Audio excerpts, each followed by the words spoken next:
The water hit the dirt like a slap. September 1871.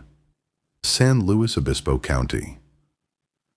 A thirsty man and his horse stood at Hannah Wheeler's gate, and she just poured good water into the dust rather than let him drink. Sam Boone watched it sink into the California earth, watched this woman turn her back on him like he was nothing. 38 years old, they said, widow for 7, ran 40 acres of vineyard alone, worked herself raw, and trusted no man who crossed her property line. He was 26. Too young, people would say. Too hungry. Too dangerous for a woman who'd already buried one soldier. But Sam saw something else in those hard blue eyes before she walked away. Something that looked a lot like the loneliness he'd been carrying since Gettysburg. This is how it started. A woman who wouldn't share water. A man who wouldn't walk away. If you want to know whether love can survive when the whole town says it's wrong, stay until the end. Hit that like button. Because this story gets a hell of a lot more dangerous before it gets beautiful. Sam's horse was trembling. 2 days from Bakersfield in September heat, and the animal needed water more than pride, needed protecting. "Ma'am," he said, hat in his hands. "Just the horse. I'll pay." Hannah Wheeler stood between him and the water trough like it was the last fortress in California. She wore men's work clothes, canvas pants, sun-bleached shirt rolled to her elbows. Her hands were calloused dark as saddle leather. Hair the color of wheat pulled back so tight it made her face look carved from stone. But her eyes... Christ! Her eyes were blue as high country snow, and they cut right through him. "Public Creek's 2 miles east," she said. Flat. Final. Sam watched her face, saw the way she glanced at his horse, saw something flicker there. Compassion, maybe, or memory. Then it was gone. She turned to the water barrel, filled a bucket. For a moment, Sam thought she'd changed her mind, but Hannah walked past him to the trough, poured it for the livestock already there. Her livestock. "I know that creek," Sam said quietly. "Horse won't make it." She finally looked at him then. Really looked. Her gaze caught on the scar barely visible through his torn shirt. Left shoulder, puckered and old. Army wound. He saw recognition in her face. Hannah's jaw tightened. She picked up the bucket again, filled it, walked it to his horse without a word. The animal drank like it was drowning in reverse. "Thank you, ma'am. I owe you." "You owe me nothing." Her voice was different now. Rough, like it hadn't been used for kindness in a long time. "Just water." She went back to her vines, pruning shears flashing in the sun. Sam watched her work, efficient, strong, alone. The way she touched the plants was gentle, despite those ruined hands. He should have ridden away. Later he'd wish he had. But Sam Boone had been alone since he was 15 years old, and he recognized a kindred spirit when he saw one, even if she was pouring water into dust to prove she didn't need anybody. 3 days later, Sam walked into Clara Tate's general store in Paso Robles. And there she was. Hannah stood at the counter, buying flour and rope. She wore a different shirt, still men's work clothes, but this one was newer, fit her better.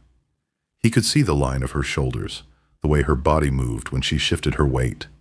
Strong, lean, built from labor, not softness.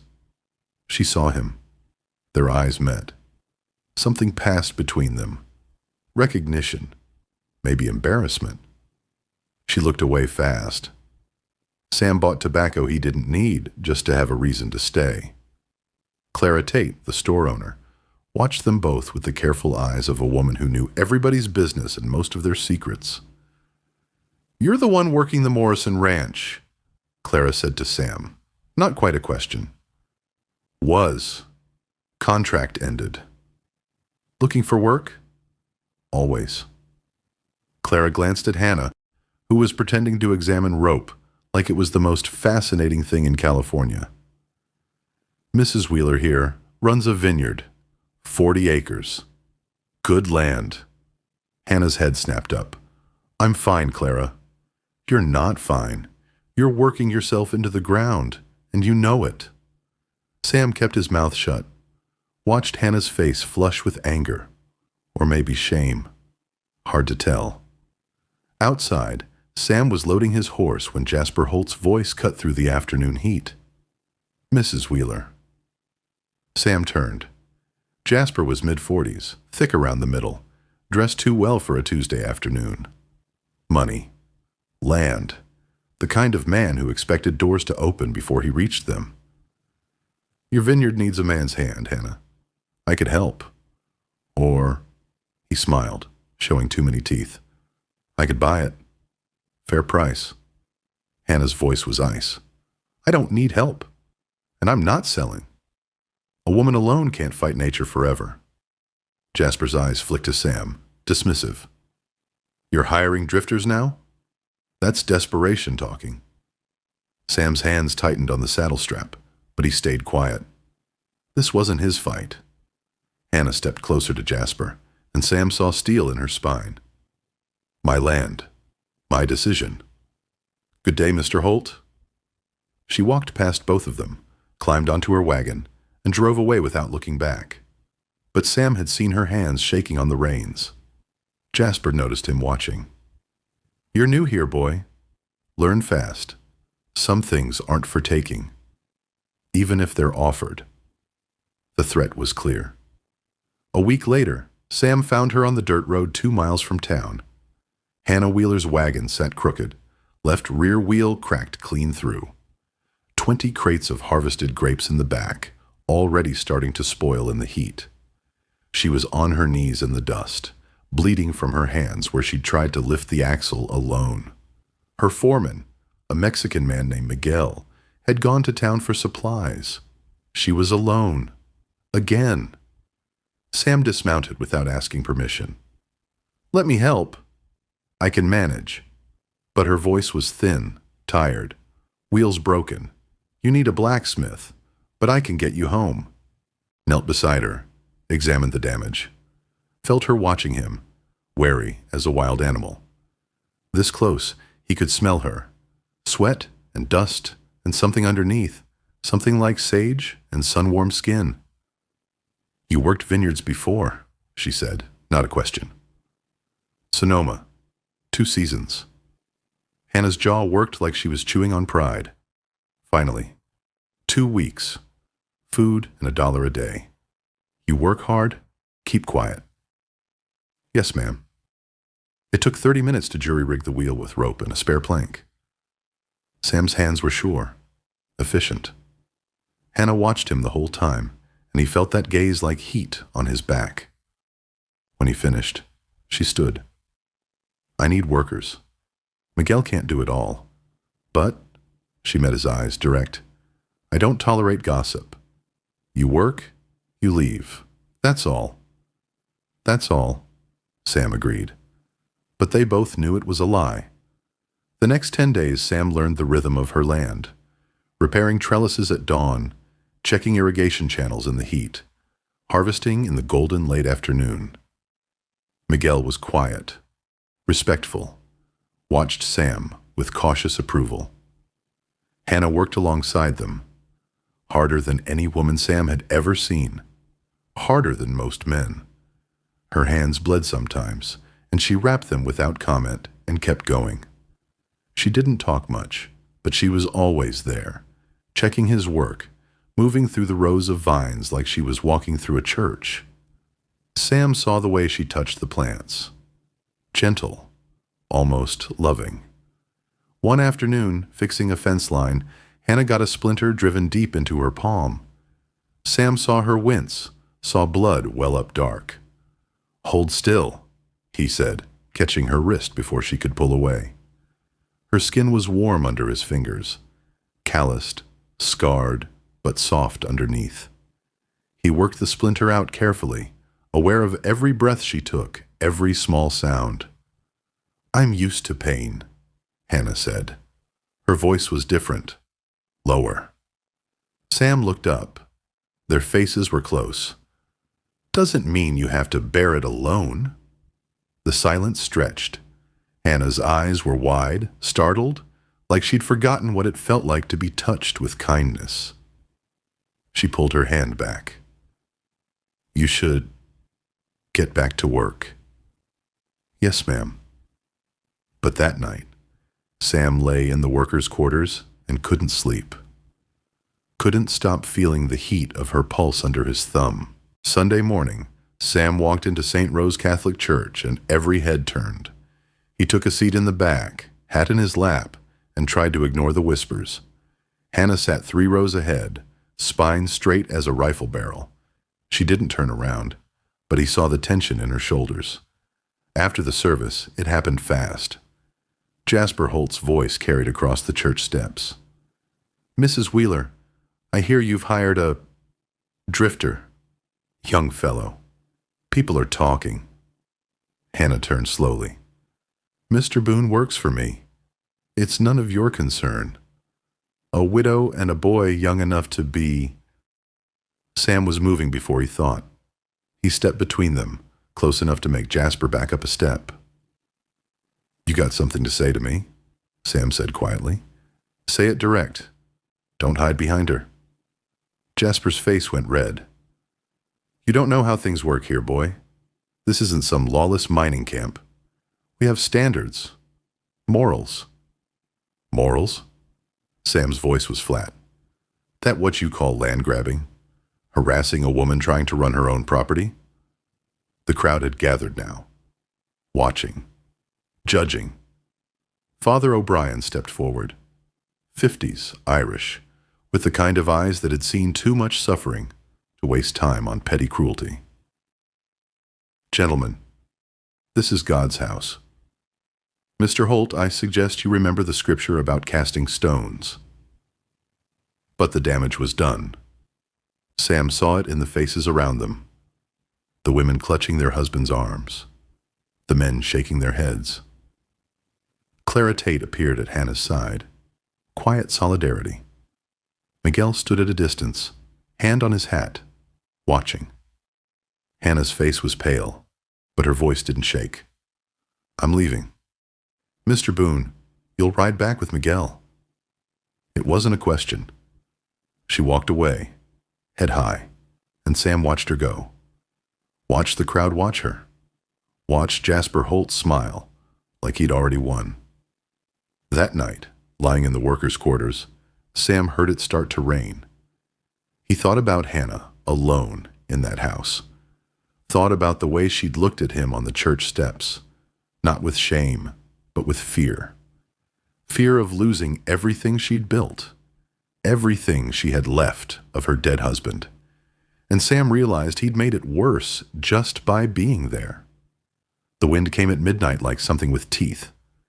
Sam woke to Miguel pounding on his door. La tormenta! The vines! They ran. The sky was black, split with lightning. Rain hit like fists.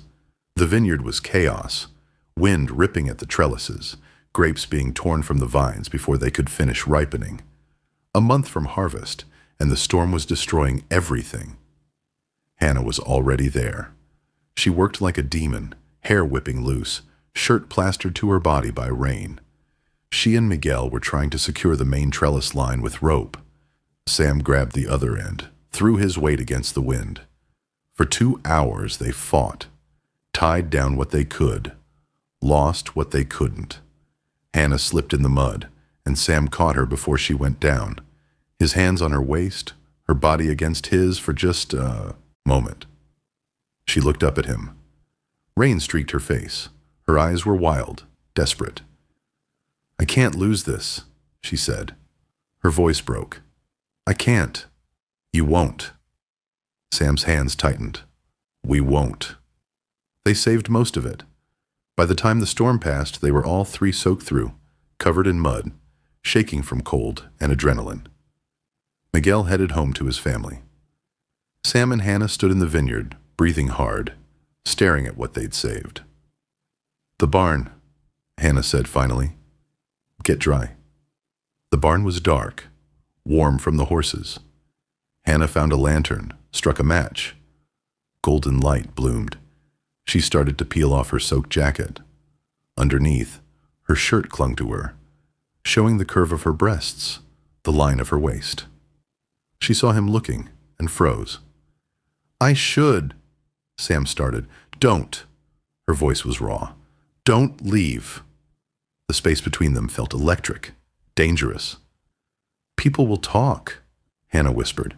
"If they find out." "Let them talk. I'm 38 years old, Sam. You're 26. I know how to count." He stepped closer. "I also know what I want. You don't know anything about me. I know you work yourself bloody every day. I know you're the strongest woman I've ever met. I know you're terrified someone's going to take this land from you." He paused. "And I know you're lonely. Same as me." Hannah's breath hitched. "This is insane." "Probably. You could have any young girl. I don't want a girl." Sam's voice dropped. "I want a woman who looks at me like I'm worth something, who doesn't see a drifter or an orphan or a broke ex-soldier. Just a man." The silence stretched so long, Sam thought he'd ruined everything. Then Hannah closed the distance and kissed him. It wasn't gentle. It was 7 years of loneliness exploding. Her hands fisted in his wet shirt, his fingers tangled in her hair. She tasted like rain and desperation, and something hungry he recognized because it was eating him alive too. They pulled apart, both breathing hard. "If we do this," Hannah said, her voice shaking, "everything changes. Jasper will use it against me. The town will. Then we be careful." Sam cupped her face. "Or we don't. But Hannah, I'm not walking away. Not unless you tell me to." She looked at him for a long moment. Then she took his hand and led him deeper into the barn, to the loft where hay was stored, and the sound of rain on the roof was like drums. In the loft, shadows draped over them, the air thick with the scent of dry hay and damp wood. She reached for his shirt, her fingers slow, fumbling with the top button, then the next, until the fabric parted to show the curve of his collarbone, the faint sheen of sweat on his skin. He watched her, eyes locked on hers, and gently lifted her chin, his calloused fingers grazing her jaw.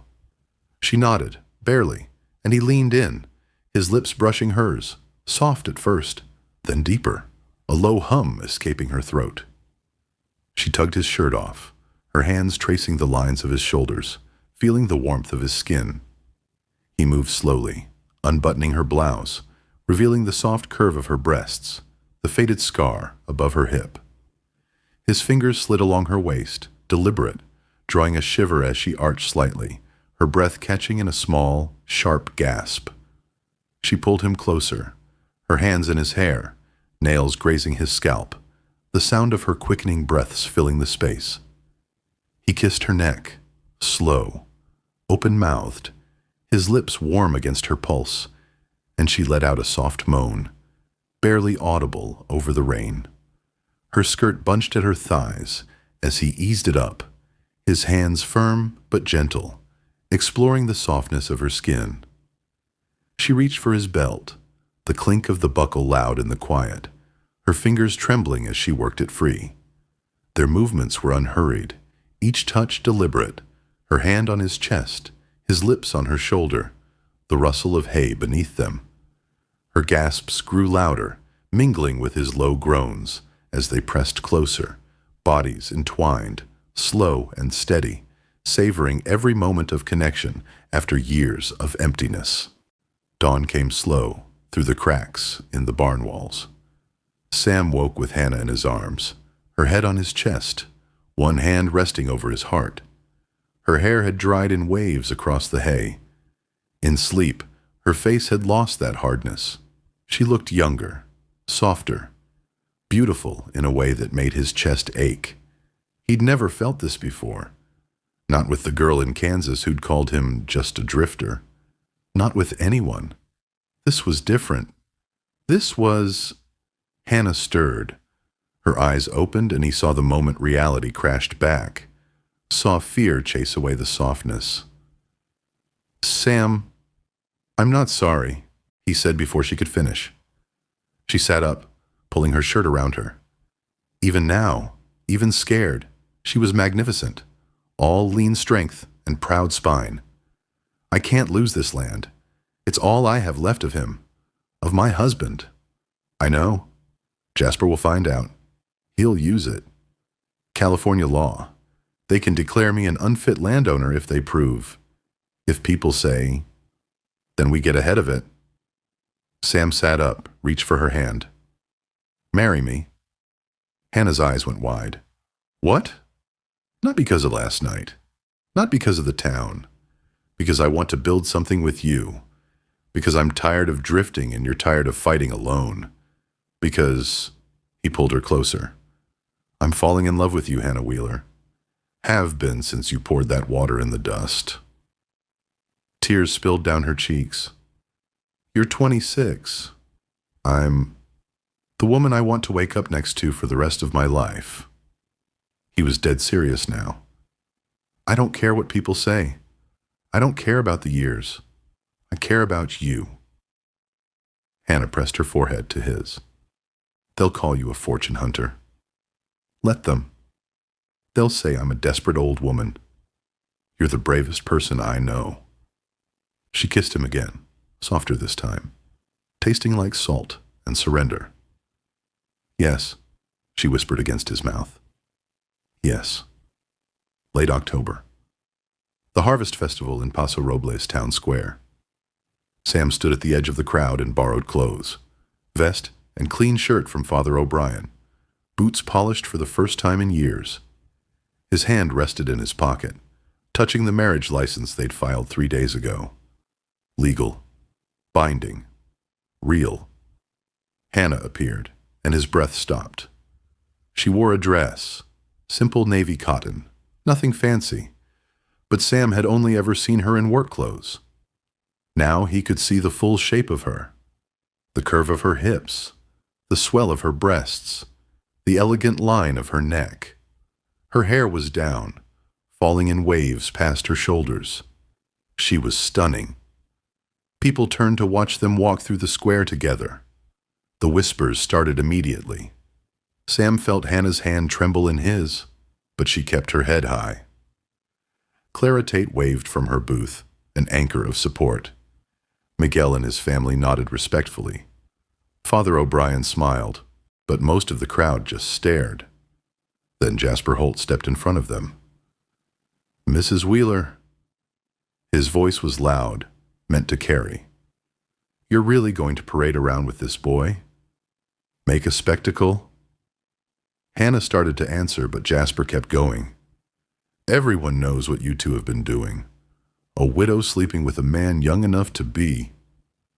Sam's fist connected with Jasper's jaw before the word finished forming. Jasper went down hard. The crowd gasped. Women covered their mouths.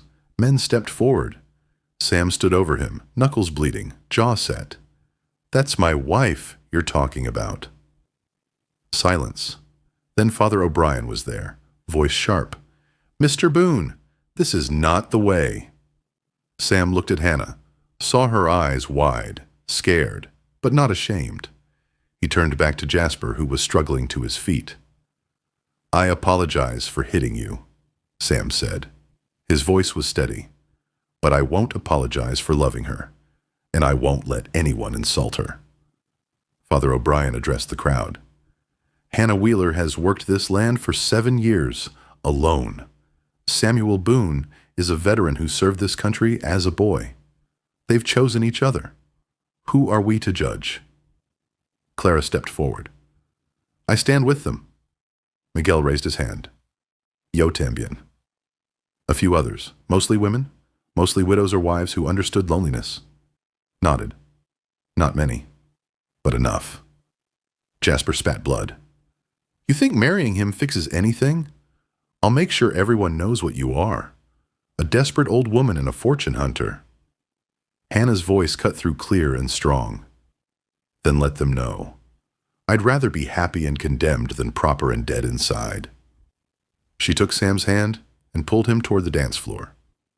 2 weeks later, the town council convened. Jasper had filed formal charges. Moral turpitude affecting community standards. California law, 1870. If a landowner violated public morals, the community could force a sale.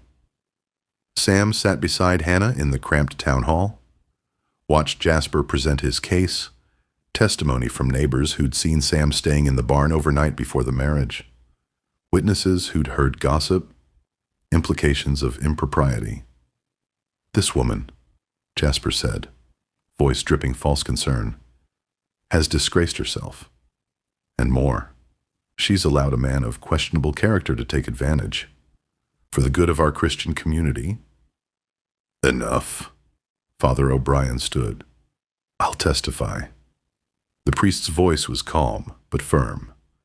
Hannah Wheeler paid her taxes on time, employed local workers, attended church every Sunday until certain members made her unwelcome. If we're discussing morality, let's discuss Mr. Holt's attempts to purchase her land at half value. Let's discuss his harassment. Clara testified next. Spoke of Hannah's character, her years of hard work, her right to choose her own life. Miguel stood, rare for a Mexican man, in a white man's courtroom, and swore Sam was a good worker, respectful, not a thief or scoundrel. Then Sam and Hannah presented their marriage license. Dated 10 days ago. We're married, Hannah said, voice steady. By California law, that's legal. What we did before may be questioned, but we've made it right, and we're not asking permission to live our lives. The council deliberated. 5 men in suits deciding a woman's fate. The vote, 3-2, in Hannah's favor. She could keep her land. Jasper stormed out, rage in every line of his body. But it was over. Outside, Sam pulled Hannah close. We won. We survived, she corrected. Barely. And she was right. 2 of her biggest buyers canceled contracts the next week. People still whispered at church, still turned their backs in town. But Clara's orders increased. A merchant from San Francisco expressed interest in their grapes. Miguel brought his cousins to help with the harvest. They'd lost some things, but they'd kept what mattered. Each other. The land. The chance to build something real. Winter came hard to San Luis Obispo County. Sam worked double. Vineyard by day. Blacksmith shop in town 3 evenings a week. They needed the money. Losing customers hurt more than Hannah wanted to admit. But she was pregnant now. 4 months. They'd known since November. Sam would watch her sometimes, working the vines despite her belly starting to show, and feel something fierce and protective rise in his chest. This woman. This impossible, stubborn, beautiful woman who'd chosen him. They didn't talk about the cost much, but it was there. The way certain women crossed the street to avoid Hannah. The way men in town looked at Sam like he'd stolen something. The weight of judgment that never quite lifted. One night, lying in bed with her head on his chest, Hannah said, "Do you regret it?" Never. Sam's answer was instant. You. She was quiet for so long he thought she wouldn't answer. Then, every day I wake up and see you next to me. Every time you touch me. Every time you look at our land like it's ours, not just mine. She paused. No, I don't regret it. But I wish it didn't cost so much. We'll build it back, Sam promised. The customers, the reputation. We have time. Do we? Her hand drifted to her belly. I'm 39, Sam. This might be my only chance to. Then we'll make it count. He kissed her forehead. All of it. Spring brought new growth. The vines came back strong. Miguel's extended family helped with pruning. Clara introduced them to buyers in Sacramento. Slowly, carefully, they rebuilt. Not everyone forgave them. Not everyone came back, but enough did. And the ones who mattered, Miguel, Clara, Father O'Brien, a handful of others, those people stayed. Sam learned that was enough. You didn't need everyone's approval, just the people who loved you. 23 years. That's how long Sam Boone had with Hannah Wheeler. 23 years of waking up next to her, working the land they'd built together, raising 3 children who looked at them like love was simple. People asked him later if he regretted marrying a woman 12 years older. If those years were enough, Sam would just shake his head. I had 23 years of happiness, he'd say. 3 kids, 200 acres, a woman who looked at me every morning like I was worth something, who stood beside me when the whole town said, "Run." He'd pause, looking out at the vines they'd planted together. You ask me if I regret it? I ask you, what the hell else matters? The Wheeler Boone Vineyard stood until 1920. Today, that land is part of Paso Robles wine country, one of California's finest. And somewhere in those hills, yellow roses still bloom wild.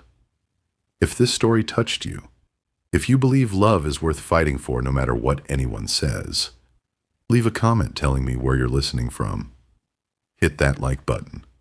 Subscribe for more true stories about people who loved dangerously, lived bravely, and left something beautiful behind.